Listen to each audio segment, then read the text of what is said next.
have an odd but quick question. Who here was born after 1992? Show of hands. God, I feel old. Okay, you are all younger than the first ORM I ever wrote. I wrote it in 1990, early 1992, I wrote an ORM in C++.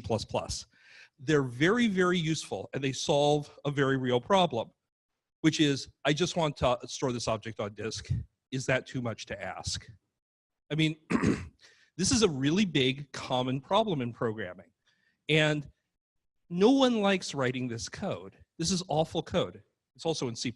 I said scare everyone by dragging this out of the crypt. You know, because you like create a cursor and execute a select and fetch results, and you painfully copy every field into a data structure. No one likes writing that stuff.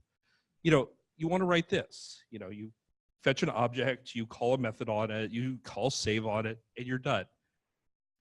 So now I'm a Postgres guy. And so I have an inherent bias into which database engine I like, of course. But I want to talk a little bit about database agnosticism here, because some of the things I'm going to talk about are not database agnostic. And database agnosticism comes up often as one of the main reasons to use an ORM.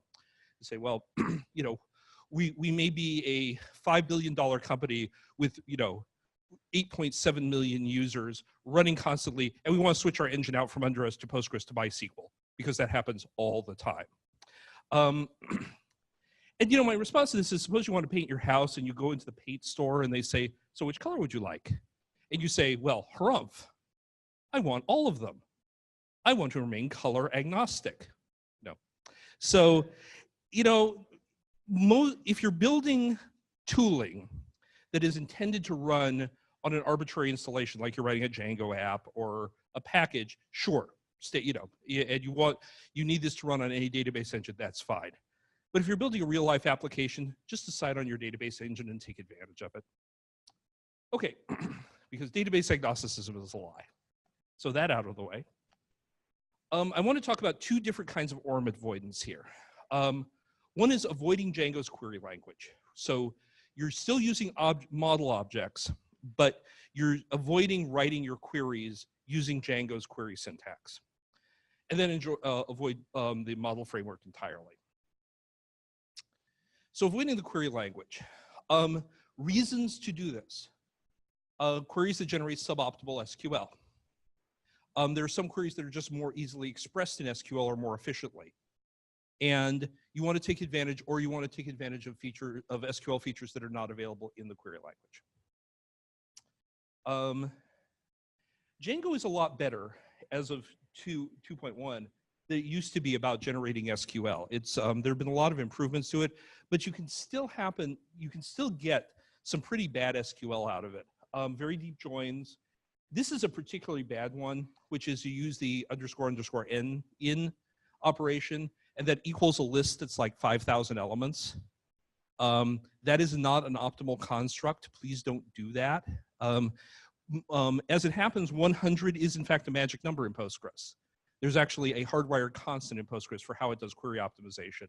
That if this list is, if you do in and there's 100 or more elements of that, the query will not be as optimal as if there were fewer. So now you know. And big filter and exclude chains can generate some pretty gnarly SQL. So here's an example. We're going to just do your basic. Why is that C black in the, I don't know. So, you know, you're like, this is the world's simplest e-commerce application. You know, we have an item, we have an order line and an order, and, you know, the order line is a it's a one-to-many from orders to item, you know, or many-to-many orders to items, and you get it. Okay, and the query we want to do is, we want to find every order where they ordered 2 or more of something, and there's nothing discontinued on it, in this order. And what you get is this, which is really not great. You know, first it does a join on order line, which is, of course, that's fine, and then it's where the quantity is greater than 1, and then it like veers off into the weeds, and with a loud crash, it generates this in order not, you know, what is going on here? Now, I'm cheating a little bit, because I could have said where status not equal discontinued and put it in there, and the query would be the query it would come up with would be much better. But it's not hard when you chain together a lot of these things to start generating the SQL that is not the way I would have written it. Let's put it that way. Yeah, I'm not sure. I can see why it came up with that, but because the query the query generator in Django really doesn't do a separate optimization pass where it goes and sort of takes the whole thing in as a gestalt and says, what conceptually is the user trying to do? It just tacks all this stuff on. So there are a lot of these queries are just better expressed in, like these filter, exclude, filter chains are just not great the way Django generates them. They also you end up with this Python code that looks pretty bad once you have this filter, exclude this. At a point you have to say, maybe it was just easier to write this thing in SQL. You can often express it much more concisely that way. Another very important reason to do this is you want to take advantage of SQL features that aren't available, that just flat out aren't available in the query language, like common table expressions. For example, if you have a tree structure, you can handle this with a single query where you might have to iterate in Python. SQL functions and operators.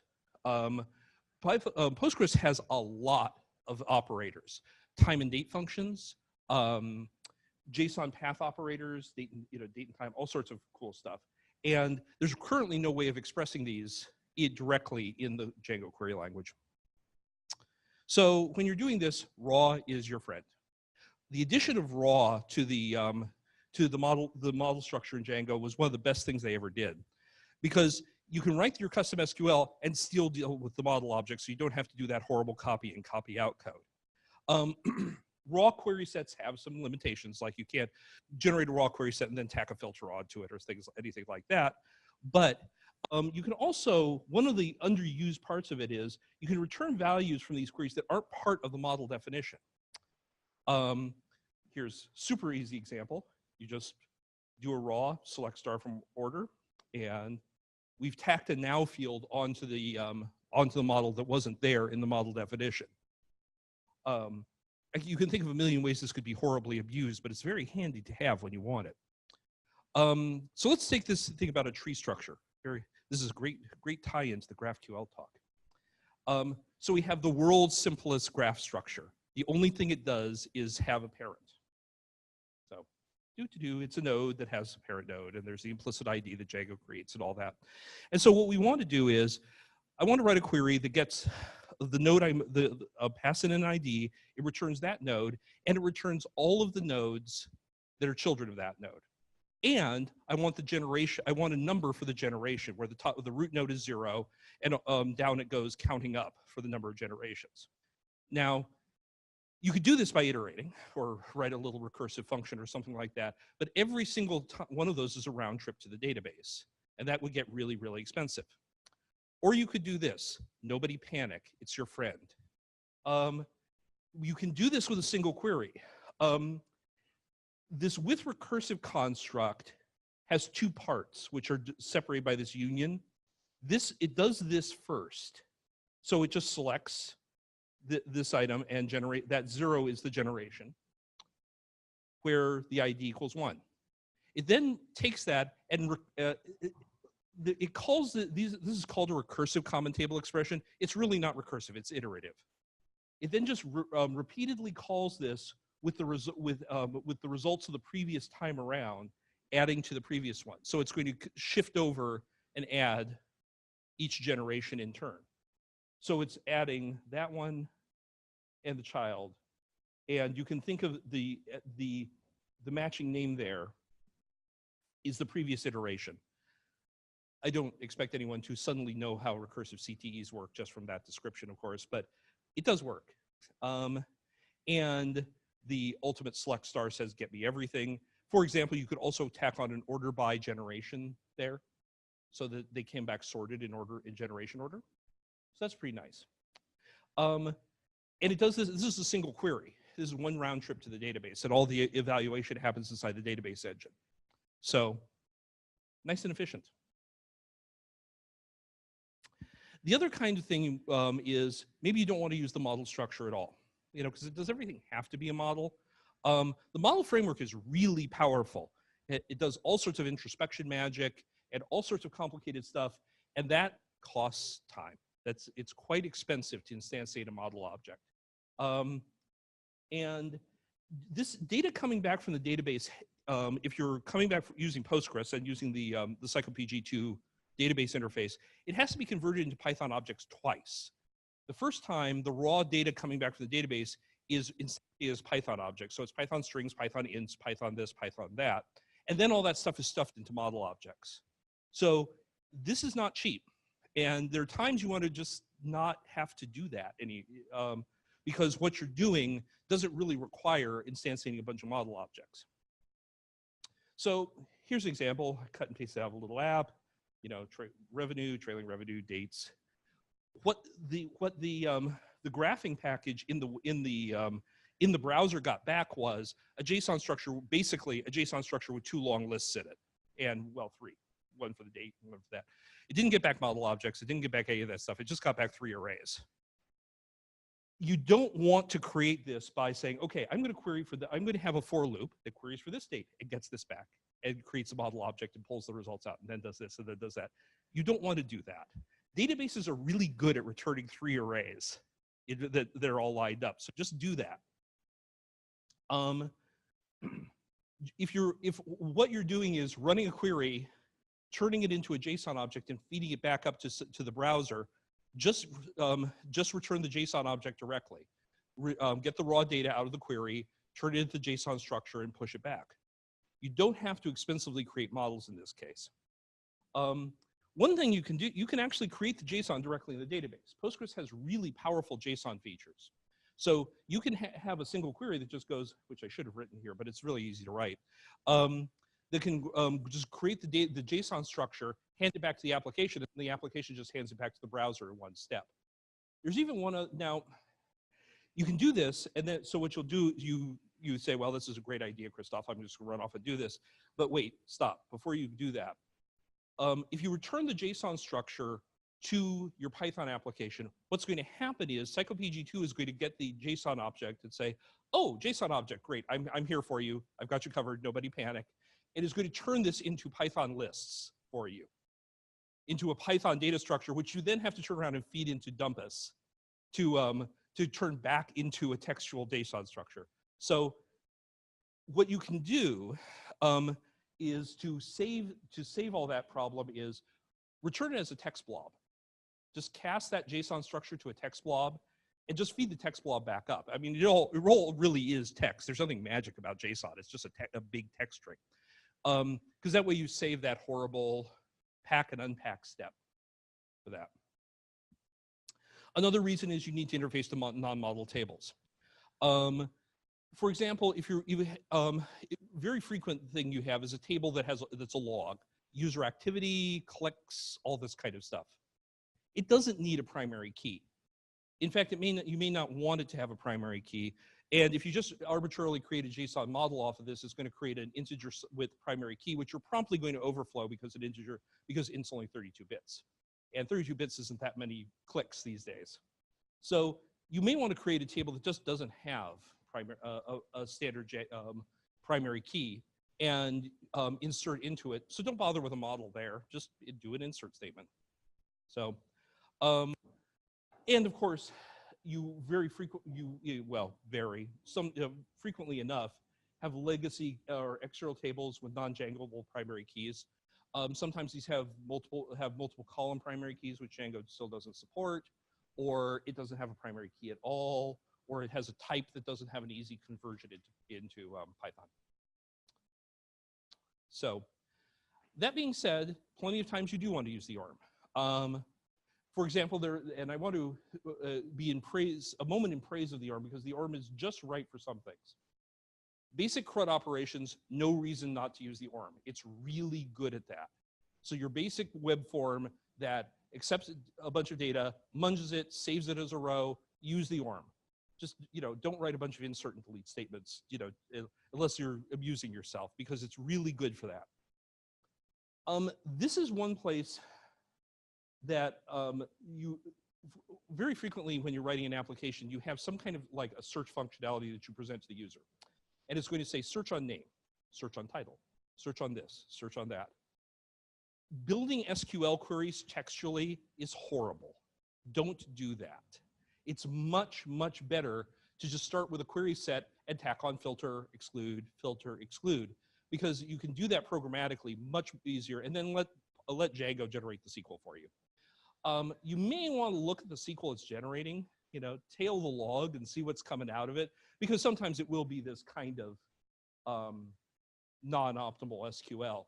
But for doing these interfaces where you're building queries programmatically, the ORM is great for that. So use that. So quickly summarizing, don't be afraid to step outside the ORM. SQL isn't a bug, it's a feature. You know, if you're using SQL database, you should learn SQL. I realize that there is kind of this nervous reaction some people have because it's like, you know, dad's technology, you know, it's like cassettes and 8-track tapes, but it still is used to run your application. It is a fundamental part of your data chain. So, you know, get familiar with it. You can get a lot of good stuff out of it. Do use the ORM for operations where it'll be easier, like these incrementally built queries, things like that. But don't hesitate to step outside of it because there's a lot of cool stuff in the Postgres. In Postgres that you can only get through with raw queries or using execute directly. And that's my talk. Thank you.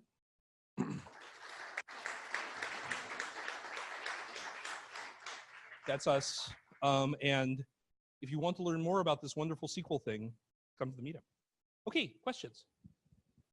Yes, sir, way in back.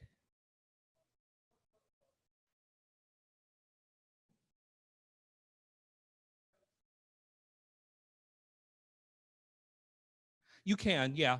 Q expressions tend to not be as bad because you're a little closer to the underlying predicates with a Q expression. The Q expressions tend to map directly into predicates more closely than filter and exclude do. But always look at the data that's coming out. Because occasionally I've written a Q expression that I thought was like, well, how could it misinterpret this? I'm basically telling it what to put in the where clause, and I'll look at it, it's come up with some wacky thing like generating that in, like one of those in sub-select things where there's really no need to, or stuff like that. Sometimes you can also get Q expressions that just don't work properly, like they return the same object multiple times, or things like that because the join doesn't come up right. I mean, it's debatable. I'm not sure I would say it's a bug.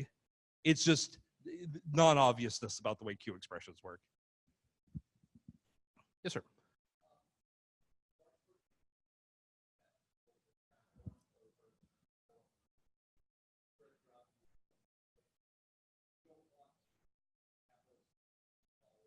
Mm-hmm.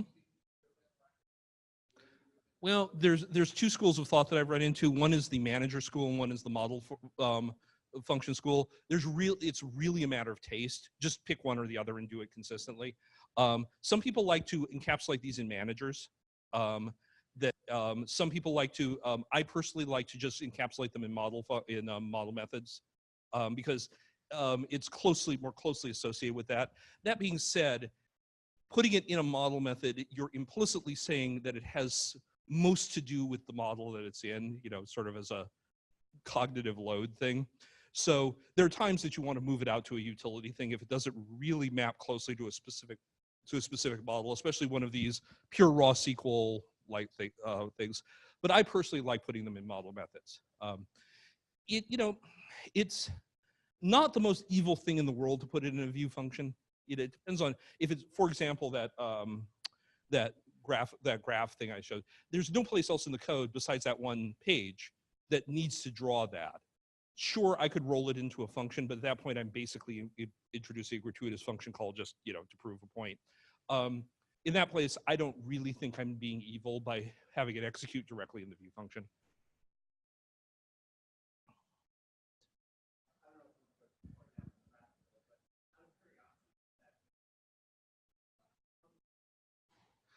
Basically, that second query runs and runs and runs. You can think of it like a long join chain is an easy way to think of it. Is it runs the query, then says, okay, I'm going to take the results of that query and apply it to the next iteration. Then I'm going to take the results of that iteration and apply it to the next iteration. Eventually, one of those iterations will not come up with a result, and that's how it knows to terminate. It is perfectly possible to write an infinitely recursive CTE, and you'll know that because it never terminates. It doesn't catch it because that's kind of a problem, a formula solver kind of level thing there, and then you're queued up.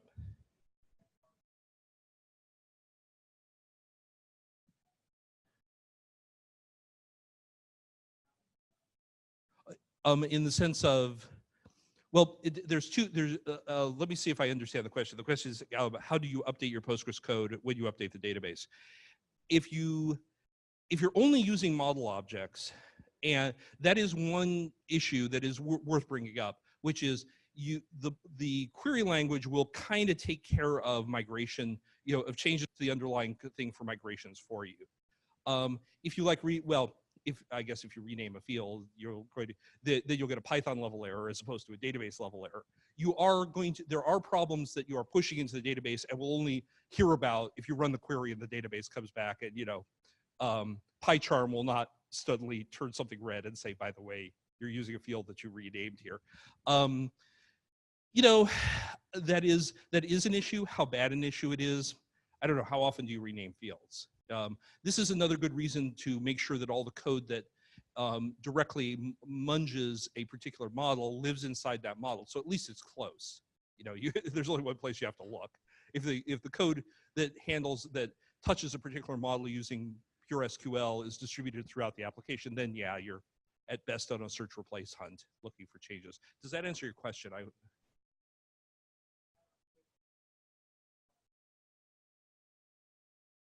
Well, it's just code. You can do whatever you want. I would prefer to put it in the model that it's most closely associated with so that you can look for it. That does create the problem, of course, that most of these do have joins, and so which model are we talking about here? I generally put it, of course, in the model that if it returns a model, I put it in that one. You can create the situation where if you rename something or change something that causes that query to break, that you won't hear about it until test time, but the answer to that is that's what continuous integration is for. So, yes, sir.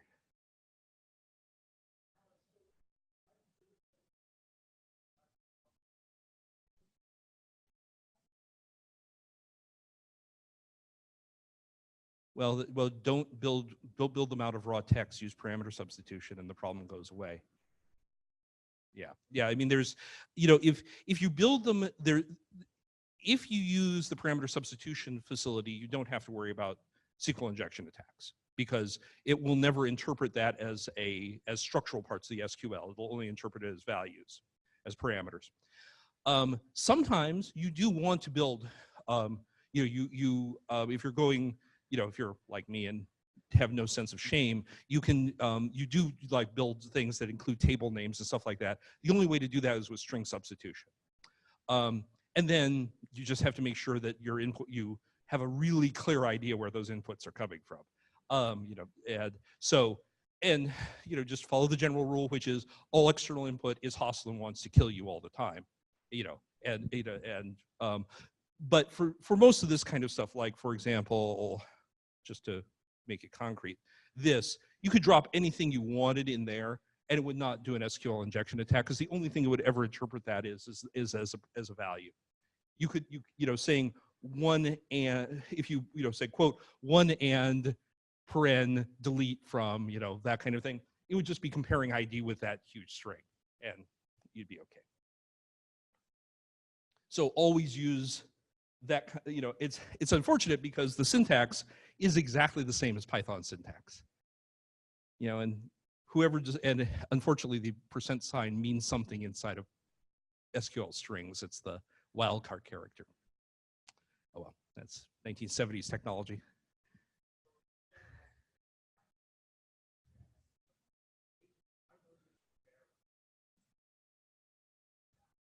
If you're using PostGIS, write your own queries for sure.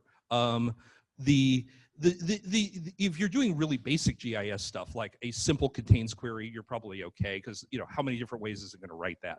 But at the point that you're doing anything complicated at all, just write your own SQL, because your ability to blow up the system and do horrible things is multiplied by at least one order of magnitude using GIS. And not because PostGIS is bad. It's actually, it's an amazing package, but the number of bad ways to write a GIS query are virtually infinite, and the number of good ways are much smaller. So, and the most obvious ways are you can write if you write a naive, that's the best word, query that just does basic field kind of stuff, usually Postgres will crack at it in the right places and things like that. A GIS query written in the most naive way, you'll be there for the rest of your life waiting to complete. So I strongly recommend using either raw or execute directly. Also, frequently in GIS, you're not getting a models back. You're getting the like the protocol buff stuff to hand up to a mapping package and things like that. So there's no, the model framework isn't doing you any good. Anything else? Okay, if you have any questions about Postgres or something like that, come to the meetup. If not, in December, we have it about once a month. And thank you very, very much for hosting me, and it's a pleasure.